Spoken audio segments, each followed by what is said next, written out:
NEP कार्यकारी करने एक कमिटी गठन करा बाबद स्पष्ट सूचना सामना को आसी सारी जदि एनईपी 2020 लागू करा शैक्षिक ढांचार एक बड़ परिवर्तन देखा मिल ये गोटे कथा कहुपे जातीय पाठ्यक्रम ढांचा सहित राज्य पाठ्यक्रम ढांचार विकास ये कमिटी गठन करा 16 जणिया स्टीयरिंग कमिटी गठन करुच्ची गणशिक्षा विभाग। अवसरप्राप्त अध्यक्ष प्रोफेसर नित्यानंद प्रधान अध्यक्षतार एक कमिटी पाठ्य खसड़ा प्रस्तुत कर कमिटर अध्यक्ष नित्यानंद प्रधान कहते कि एनईपी 2020 अनुसार नेशनल करिकुलम फ्रेमवर्क प्रस्तुत होइछि। सारा देशर आवश्यकता को भित्ति करी सारा देशर संस्कृति को आखि आगे रखी यह प्रस्तुत करा जाउछि। विभिन्न जगार मतामत नहीं यही फ्रेमवर्क प्रस्तुत होइछि। छात्र शिक्षकों सहित आलोचना करा जाइछि। सबु स्तर लोकों को आखि आगे रखी प्रस्तुत करा जिवो फ्रेमवर्क। विशेषकर आदिवासी परंपरा यही फ्रेमवर्क रे दृष्टिगोचर हेबे बोली सूचना देछंती नित्यानंद प्रधान। एनईपी कार्यकारी करने कमिटी गठन करछंती राज्य सरकार। जातीय पाठ्यक्रम ढांचा सहित राज्य पाठ्यक्रम ढांचार विकास पाई ये कमिटी वर्तमान समय गठन करा जिवो। 16 जणिया स्टीयरिंग कमिटी गठन करुच्ची गणशिक्षा विभाग। अवसरप्राप्त अध्यक्ष प्रोफेसर नित्यानंद प्रधान अध्यक्षतार एक कमिटी पाठ्य खसड़ा प्रस्तुत कर कमिटर अध्यक्ष नित्यानंद प्रधान कहते कि एनईपी 2020 अनुसार नेशनल करिकुलम फ्रेमवर्क प्रस्तुत होइछि। सारा देशर आवश्यकता भित्ति करी सारा देशर संस्कृति को आखि आगे रखी या प्रस्तुत करा जाउछि। तेबे नित्यानंद प्रधान को सहित अधिक आलोचना करिसेंती हमर प्रतिनिधि मनीषा दास। मुख्य कथा है आमर एनईपी 2020 हिसाब रे नेशनल करिकुलम फ्रेमवर्क गोटे तैयारी हिची। तेबे जो नेशनल करिकुलम फ्रेमवर्क तैयारी हिची से गोटाक आमर सारा देशर आवश्यकता को भित्ति करिकी सारा देशर ओवरऑल संस्कृति को आधार करिकी से करिकुलम फ्रेमवर्क तैयारी हिची। एवं से करिकुलम फ्रेमवर्क तैयारी कला बेले आमे जतबेले एनसीईआरटी रे काम करथुलु सबु राज्य को विभिन्न जिला स्तर को जाइकी शिक्षक मान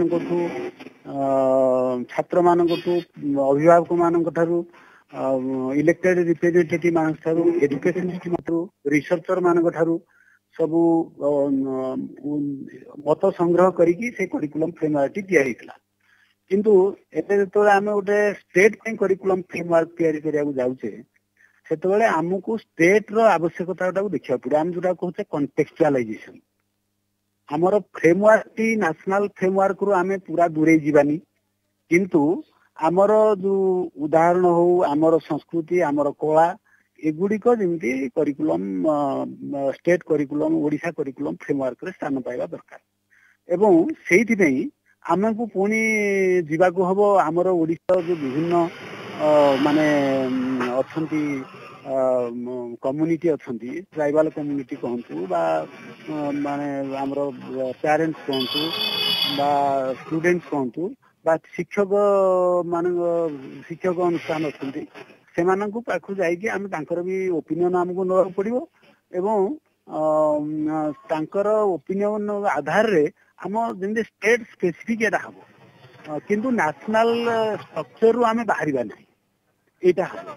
एवं आउ गोटे कथा है सबुठू आमर जोटा आमर नेशनल करिकुलम नेशनल पॉलिसी रे कहा जायछि एवं सेटा रिफ्लेक्ट हेछि नेशनल करिकुलम फ्रेमवर्क रे जे भारतर ज्ञान परंपरा भारतर जो ज्ञान परंपरा एवं आदिवासी ज्ञान परंपरा जो रही से गुड़िक आमर करिकुलम रे रिफ्लेक्ट हवा दरकार।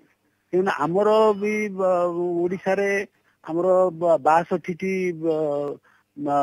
आदिवासी कम्युनिटी अच्छी सेमानकर बहुत औषध संपर्कीय एग्रीकल्चर संपर्कीय फॉरेस्ट मैनेजमेंट संपर्कीय बहुत तांकर ज्ञान परंपरा रही एवं आमे देखा पड़ो जे सेगुड़िक केमती सब रिफ्लेक्ट हबा आम करिकुलम रे।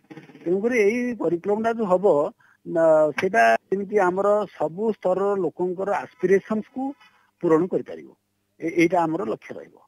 आज्ञा सर तापरे ओडिसा रे बहुत गुडे जिनिस रहुचे जोठी एनईपी लागू करबा पई गोटे बाधक से हेई पारे से ग्राउंड रे भी किछि काम करा जिवो कि सर आउथे ठीक कहबे एनईपी लागू करबा पई ओडिसा रे एमती अनेक ऑब्स्टैकल रहुची बा बाधक रहुची ताकू नै कि किछि फ्रेमवर्क करा जाय पारिबो कि बाधक माने बाधक तो बर्तमान मुझे किसी भावुनी बाधक माने टिके माने हमर शिक्षक कोटी कम अछंती किंतु वर्तमान सरकार तो बहुत गुडे शिक्षक अपॉइंटमेंट करूछंती आ गोटे बाधक होई पारे अर्थ बाधक होई पारे काइना आमे सब स्कूल को गोटे एक्सीलेंट स्कूल बनेया को चाहूचे आ भलो टीचर करिया को चाहूचे जेतबेले आमे गोटे क्वालिटी डेवलप करिया को कहबा जेथरे फाइनेंस भी दरकार हेबो मनीष भी दरकार हेबे एवं धीरे धीरे से गुडा को बढ़ुची से बाधक गुडी को सरकार निश्चित भाव पूर्ण करिवे आउ जदि से कहीं ना हमर गोटे कहा जाइथला पॉलिसी रे जे 6% ऑफ माने ग्रॉस नेशनल प्रोडक्ट माने हमर जीएनपी रो 6% एजुकेशन को दवा दरकार तेणुकरी बर्तमान मुझे देखुची जीएनपी आमर बढ़ी बहुत गुड़े सेंट्रल स्पॉन्सर्ड स्कीम सब आसी डाएट गुड़ा बर्तमान स्ट्रेंथेन हो कोटी कोटी टंका डाएट को आसी अपॉइंटमेंट हम से इंफ्रास्ट्रक्चर हम मुझे भावुँ सेमती किसी बाधक रहा भाई मत लगुनि।